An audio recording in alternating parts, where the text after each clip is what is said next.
You know what you need to do. Maybe you've known what you've needed to do for a while, and yet that follow-up sits in your drafts. That price increase keeps getting pushed back to next quarter. The offer you've been meaning to put out, it's been almost ready for months. This isn't a knowledge problem, and it's not even a time problem, and it's not a willpower problem. It's self-sabotage. And the most dangerous version isn't the one that looks like things are falling apart or that looks like procrastination. It's the one that looks like staying busy or staying almost ready or doing everything except for the one thing that would actually move the needle in your business. Today, I'm going to show you exactly how it hides and, more importantly, why your brain is designed to do this. Here's the reframe that changes everything. Self-sabotage is not a character flaw. It's not laziness. It is your brain doing exactly what it was designed to do. Neuropsychologist Dr. Judy Ho, who has studied this extensively, describes self-sabotage as a common ancestral and evolutionary adaptation and one that's helped us survive. Your brain's number one job is not your happiness, your revenue goals, or your next level. Its number one job is keeping you safe. And to the brain, safe means familiar. So here's what that looks like neurologically. When you start moving towards something new, a bigger fee, a bolder decision, a more visible version of yourself, your amygdala, the brain's threat detection, flags it. Not because it's actually something that's dangerous, but because it's something that is unfamiliar. And your brain is wired for survival, so unfamiliar and dangerous feels the same. Psychologists call this psychological homeostasis. Just like your body works to maintain a stable temperature, your mind works to maintain a stable sense of self. So when you push beyond what feels familiar, even towards something that's better, something that you really want, your brain and your mind pump the brakes. It will manufacture reasons to slow down, stay put, and pull back. Research also shows that repeated avoidance behaviors get stored in the basal ganglia, which is a part of the brain responsible for habit. So the more times you've hesitated, pulled back, or gone quiet right before a breakthrough, the more automatic that pattern becomes. It's not logical, but it is in fact neurological. And here's the part that surprises people the most. Research shows that these self-defeating patterns actually intensify the closer you get to your goals. Your brain doesn't ease up as you approach success, it doubles down because more success means more visibility, expectations, and more unfamiliar territory. So that's not weakness, that's your wiring. And once you understand it, you can work with it instead of fighting against it. So let me show you some of the ways that this shows up, because I promise you are going to recognize yourself in at least one of them. Pattern 1, productive procrastination. This is sneaky because you're not sitting there doing nothing. You're actually busy. You're incredibly busy. Reorganizing systems, refining offers, taking another course, updating your website, and all of these things feel legitimate, but none of it is the thing. Psychologically, this is what researchers call self-handicapping. It's creating conditions that give you a built-in excuse if you fall short. So if the offer didn't land, it's because it wasn't ready yet. Or if the pitch didn't convert, the timing must not have been right. So your brain uses busyness to protect your self-image from the risk of a real attempt. Pattern 2, perfectionism as a delay tactic. It's not ready. You just need one more case study, maybe better copy or another round of feedback.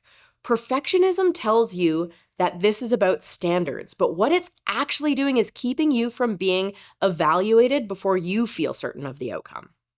Here's the psychological truth underneath it. Research shows perfectionism is most often driven not by high standards, but by fear of failure. Specifically, the fear that if you put your full effort in and it still doesn't work out, you'll have no excuses left. Perfectionism keeps the real momentum at arm's length. Pattern 3 is contracting before a breakthrough. So you get some real momentum and then something in you pulls back. You go quiet, you slow down, You find reasons to pause. And this one is particularly insidious because it happens when things are working. The brain's homeostasis response in real time. More growth means more visibility, more expectation, more unfamiliar territory, and the nervous system reads all of that as a threat. So it contracts. It's not sabotage in the dramatic sense. It's quiet, almost imperceptible retreat. Pattern 4, unconscious self-undermining. So the email that's slightly off tone, or the opportunity you forgot to follow up on, the conversation that somehow creates distance instead of connection, that is the pattern that's hardest to see because it doesn't feel intentional. And it's precisely the point. Psychodynamic research describes this as operating below conscious awareness, patterns formed from early experiences that run automatically long after the original context is gone. Pattern 5, over-preparing instead of executing. I see this all the time. More research, one more mentor to consult, one more qualification before you're ready. This is self-sabotage dressed up as due diligence, and it works because it feels, well, responsible. At a certain point, more preparation is just a more sophisticated way of staying still.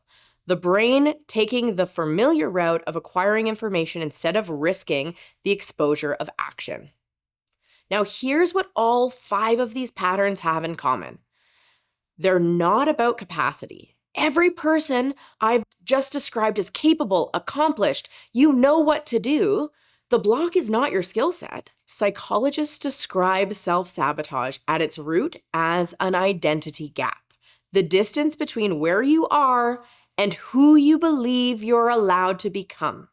When your external results start to outpace your internal sense of what you're worth, the subconscious works to close that gap.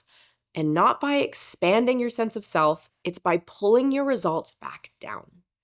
You can push through it with willpower for a while, but this research consistently shows that willpower and motivation alone cannot override deeply embedded patterns that operate below conscious awareness.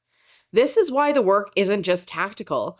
This work is about who you are being, not just what you're doing. We are human beings, not human doings. The next level of your business isn't behind a better system or smarter strategy. It's behind the version of you who has updated their internal story about what you're allowed to have. Here is where to start. And this is also backed by research. Awareness is the first and most powerful intervention because these patterns operate automatically below the level of conscious thought. The simple act of naming them starts to interrupt the loop. You cannot change what you haven't first seen clearly. So this week, I invite you to identify one pattern that is most alive with you right now, specifically in your business. Is this productive procrastination, the perfectionism loop, pulling back when things start working? I want you to name it and then ask yourself, what is the one move I've been avoiding that I already know would change things? So if you need help on this, I have a tool called the No BS Advice to Change a Habit, and it's linked in the description, and it will help you do just that. Name the one move. Not 10, one. The one email, the one conversation, the one price, the one decision you've already made in your mind but you haven't acted on. Self-sabotage loses its grip the moment you stop negotiating with it and start moving anyway. Not when you feel ready, because the feeling of readiness doesn't come before the action.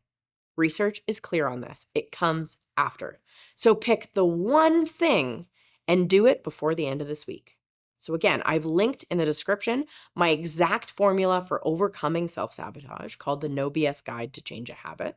You can grab that for free.